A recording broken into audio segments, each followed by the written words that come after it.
Hello friends, இன்னைக்கு ஸ்வீட்டான காராமணி சுண்டல் எப்படி பண்ணலான்னு பார்க்கலாம்.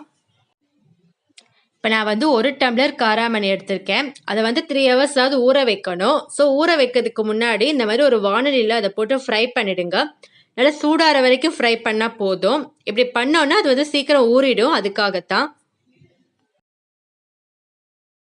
இப்போ அந்த காராமணியை தண்ணியில் ஊற வச்சுடுங்க. இப்போ 3 hours நல்லா ஊறினதுக்கு அப்புறமா குக்கரில் இந்த காராமணியை போட்டுருங்க. ஜஸ்ட் ஒரு விசிலில் டக்குன்னு ஆஃப் பண்ணிடுங்க. ஒரு விசிலுக்கு மேலே போச்சுன்னா அது குழஞ்சிடும். இப்போ சுண்டல் பண்ணுறதுக்கு நான் 1 டம்ளர் வெல்லம் எடுத்திருக்கேன். அதாவது 1 டம்ளர் காராமணிக்கு 1 டம்ளர் வெல்லம். உங்களுக்கு இன்னும் ஸ்வீட்டு கம்மியாக வேணும்னா நீங்கள் 3/4 டம்ளர் வெல்லம் எடுத்துக்கோங்க.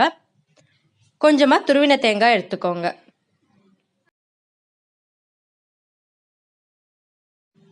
ஃபஸ்ட்டு வெள்ளைப்பாகு ரெடி பண்ணிக்கலாம். இப்போ நான் 1 டம்ளர் வெல்லத்துக்கு 1/2 டம்ளர் தண்ணி ஊற்றிருக்கேன். வெல்லம் நல்லா கரையணும்.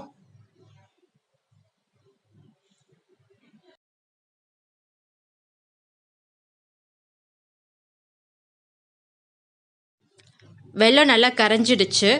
சில வெல்லத்தில் மண் இருக்க சான்ஸ் இருக்குது. ஸோ நீங்கள் அதை எப்படி ஃபில்டர் பண்ணணும்னா, வெல்லம் ஃபுல்லாக கரைஞ்சதுக்கு அப்புறமா அதை ஒரு பாத்திரத்தில் ஊற்றினீங்கன்னா அடியில் மண் தங்கிடும். அதை நீங்கள் ரிமூவ் பண்ணிடலாம்.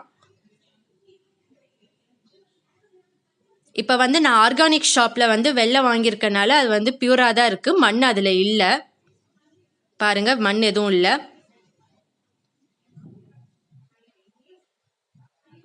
ஸோ இப்போ மறுபடியும் அதில் வானிலையில் ஊற்றிட்டு கொதிக்க விடுங்க.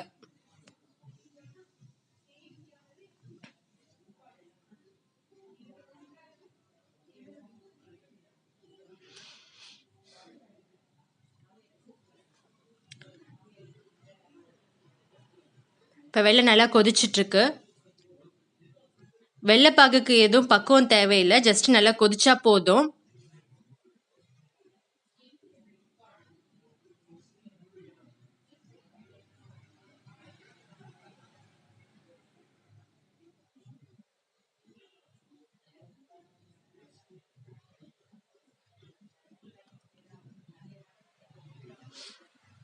பாருங்க, நல்லா வெல்லம் கொதிச்சிச்சு. இப்போ நீங்கள் காராமணி ஆட் பண்ணிடலாம்.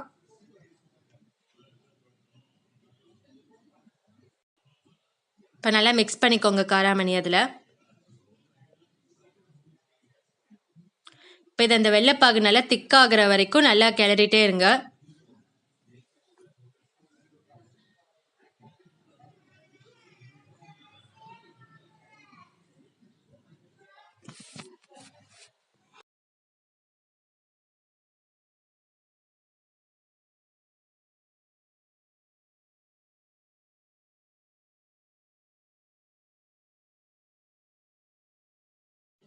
பாருங்க, வெல்லம் நல்லா கொஞ்சம் கொஞ்சமாக திக்காயிட்டே வருது. இது ஒரு 10 minutes ஆகும் நல்லா திக்காகிறதுக்கு. பாருங்க, வெள்ளைப்பாகு நல்லா சுண்டி திக்கா வந்துடுச்சு.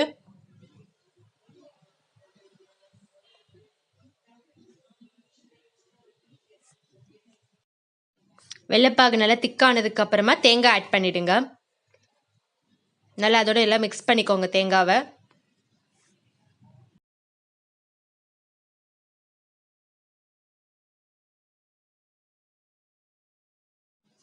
லாஸ்ட்டாக ஒரு பிஞ்ச் சால்ட் ஆட் பண்ணிக்கோங்க.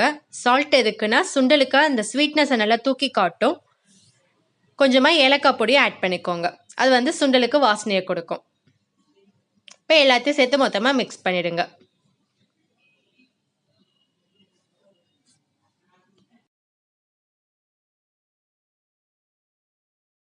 ஸ்வீட்டான காராமணி சுண்டல் ரெடி. இந்த வீடியோ பிடிச்சிருந்தா லைக் பண்ணுங்க, கமெண்ட் பண்ணுங்க, அண்ட் மறக்காம சப்ஸ்கிரைப் பண்ணுங்க. Thank you friends.